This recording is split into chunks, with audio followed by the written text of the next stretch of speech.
All right, what's up, y'all? Today on the Escalade, the 2008 Escalade, which also applies to the 2007, 2008, 2009, 2010.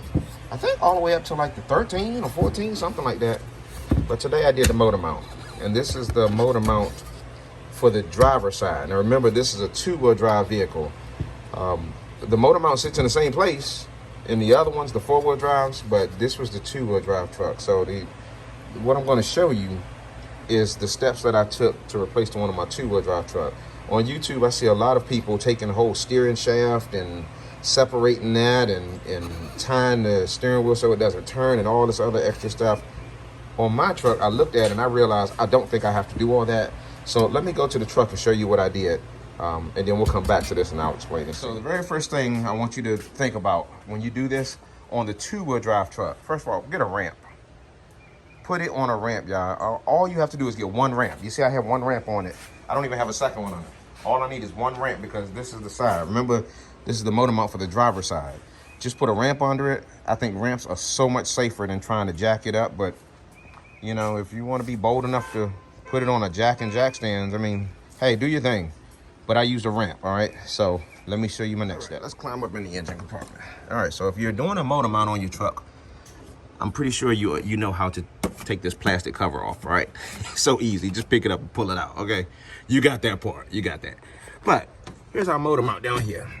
And you can see, this is our electrical loom, spark plug wires, blah, blah. This is the steering shaft. This is what a lot of people on YouTube are separating. They take a bolt out down there, they take this one out, and they separate this, and they remove the motor mount. You can see the motor mount down there. Let me zoom in a little bit.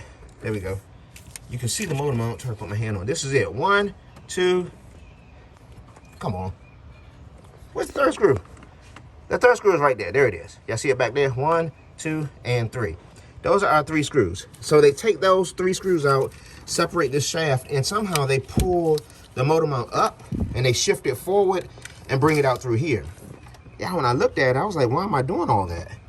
When I looked in the back in this area, it's just a big hole. And I don't understand why a lot of people aren't doing it through that way. Maybe they don't have two-wheel drive Escalades. Maybe that's different. I don't know. But just so you see from the top, you have to come up here and leave all this alone. Don't take all this apart. If you have two-wheel drive, don't take all this apart. All you have to do is get you a long extension that'll reach up to about right here. Two long extensions should get you up to about right here. And that's all I used. Trust me, nothing hard.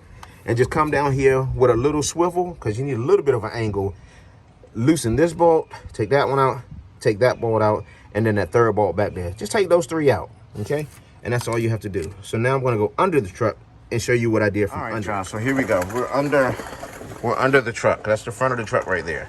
So we're going to come back and keep coming back. Just so you know, here's our catalytic converter. So our motor mount is right in there. So let's go up a little bit closer so you can see the bolts that you have to get from under here. Let me twist sideways. All right, so when you're under the truck, the first thing you want to do, this, let me go a little bit closer. This right here, I actually do suggest before you take the top bolts out, because the top bolts, let's see if I can show you. These are actually the top bolts right here. So once you take those out from the top, of course, you won't see this. But I suggest before you start, come down here and pull this off. Because you see how that attaches to one of those top bolts? So, and if you forget, it's not a big deal because I actually forgot. I didn't even know that was attached there before I popped those bolts out the top. But all it does is sticks on there. But just as a precaution, I suggest that you take that off. And then when you finish the job, just push it back up there because it just sits up there. It doesn't screw anything, it just sits. All right, so these are our bolts. So here's what I did.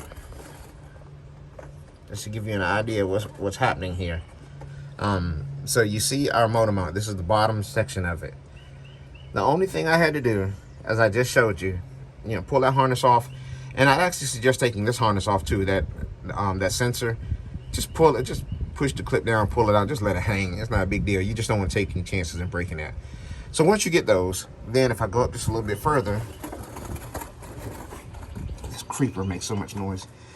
2 bolts at the bottom for the motor mount. You see those 2? There's one and there's one.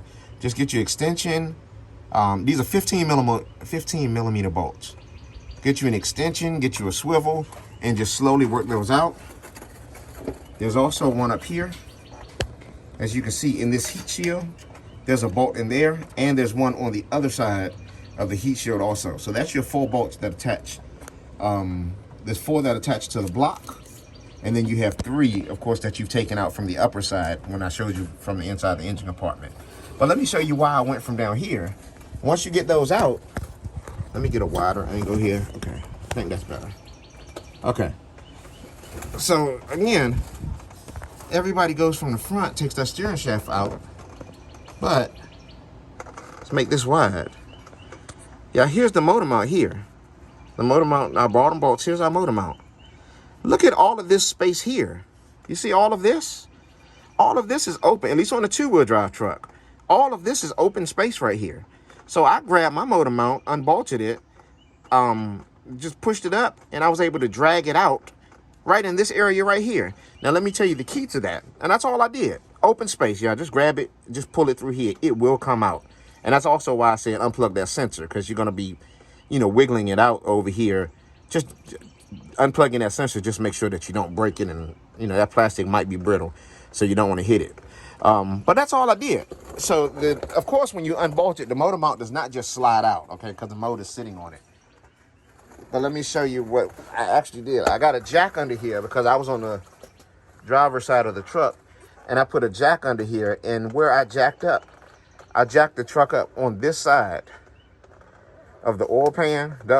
I wouldn't jack it up here on anything like this, but right here where the bolts meet the block, I actually got a piece of wood, a couple pieces of wood, and then used my jack, and I put it up here, and then I jacked this up. So basically I was lifting this side of the engine, and be very careful as you're jacking it up, because I had somebody actually jacking it from the outside, and he was watching the top side of the engine, making sure that we weren't jacking it up too far to actually hit anything on the top.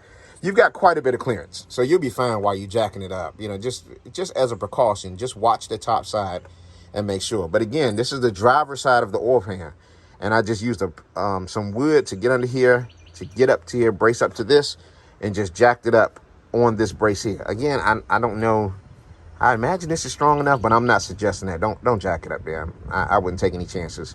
I definitely jack it up where there's more, so where it's actually stronger, and that's actually along this right here. That's the area that I chose. So I just took a piece of wood, braced it up against that, and we just started jacking. So the engine went up, and once the engine goes up far enough, then you'll be able to take this motor mount, you'll be able to push it up, and then you'll be able to wiggle it back. And again, you see all this space right here? Look at this.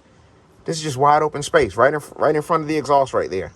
Wide open space. You get it up, twist it back here, and it'll fall out, and then you just bring it forward this way, and it comes right out. So seriously, y'all, and once you finish, when you put your new one in, just do the reverse. Now let me show you something that I did for the reverse, because this, I'm gonna tell you something. That heat shield, can you see it? Again, this is the heat shield that's on the motor mount right here, and that's the heat shield on this side right here also. Can I make sure you all can see that? I don't want you to. Yeah, there it is, the heat shield on this side. Y'all, I'm gonna tell you that heat shield, you can see, look, you can't even see the screw inside the hole, can you? Or the bolt, I keep saying the screw. You can't even see the bolt inside the hole because it goes in at an angle. It's just inside of this heat shield. And I'm gonna tell you something. The heat shield is the most aggravating part of this job, but fortunately the factory one, you see how flexible it is? The factory one made it really easy to get it off because it bends, you can twist it, you can flex it, you can do whatever you need to do. And that's going to help you because you're going to find you're going to have to bend, twist, flex, do whatever you have to do to get that heat shield out of your way. So let me show you what I opted to do, because this is actually the factory heat shield. I put it back on. Let me show you the other one. Back over here at the bench again. So as you can see, this is what I used. Let me pop my chair up here real quick. There we go. All right. So this is the old/new motor mount. No, this is actually the old one. Whoa, let me keep that turned up because actually some oil spilled out of this thing. My son was telling me they actually have hydraulic oil in some of these things. I didn't know that. I didn't know. So some oil spilled out. But anyway, I'll keep it sitting up. But this is the old one. Yeah, this is the old one. So what I did was actually I came over And I decided that the new one, and I don't know what your new one's gonna look like, but this heat shield on this new one, y'all, this thing is stiff. Look, I'm trying to bend it now. It will not bend. It is not flexible at all, y'all. I'm serious, it just won't bend. But I realized the other one, the original one that was on the factory one, it flexed, bent, it did everything I needed. And obviously because of some age, so I'm sure, you know, the heat and everything just made it flex some. So I decided, hey, I'm just gonna pull the original one off, put the original one on the new motor mount with these two bolts right here. All you have to do is just take these, twist them. You got to use use a socket, y'all. It doesn't come off this easy. This is for demonstration purposes only. I promise you. But take these off. These are actually 14 millimeters. So take these off, and all you do is just pull the brace off or pull the backing off, and the heat shield just pulls right off. That's it. So I just pulled the heat shield off the old one, slid the heat shield onto the new one, which is on the truck now, of course. But I just slid it onto the new one and then just reversed it. Just put it back together. Simple as that. And then all you have to do is just put these bolts back on, tighten these down till you're happy. You know, put a socket on them, put an impact on them. We use the impact. We actually use the impact to break them and to put them back on, but you may not have to use the impact. But that's all we did. And literally, I just put the factory one back on because I knew the challenge of getting to those bolts when I was working on it. So I said, if the factory one flexed that much so that I could actually get to the bolts, it just makes sense for me to put it back on. It's fine. It didn't melt or anything. It's just aluminum. So I just put it back on there. But I do recommend put the heat shield on. Don't leave it off. Whatever you do, don't just leave your heat shield off. I know that thing protects this rubber and everything that's on the motor mount, so please don't leave that off. You need it. So that's it, y'all. That quick, and it wasn't quick, to be honest with you, but this video is quick to just show you what I had to do to do this job. The time wrapped up in it, I'll be honest, y'all, it's 1 o'clock now. Well, that's part of the video. So it's 1 o'clock now. I actually started this about 10 o'clock and I finished about 12, so about 2 hours. That's generally what people are saying is taking them to do it, about 2 hours.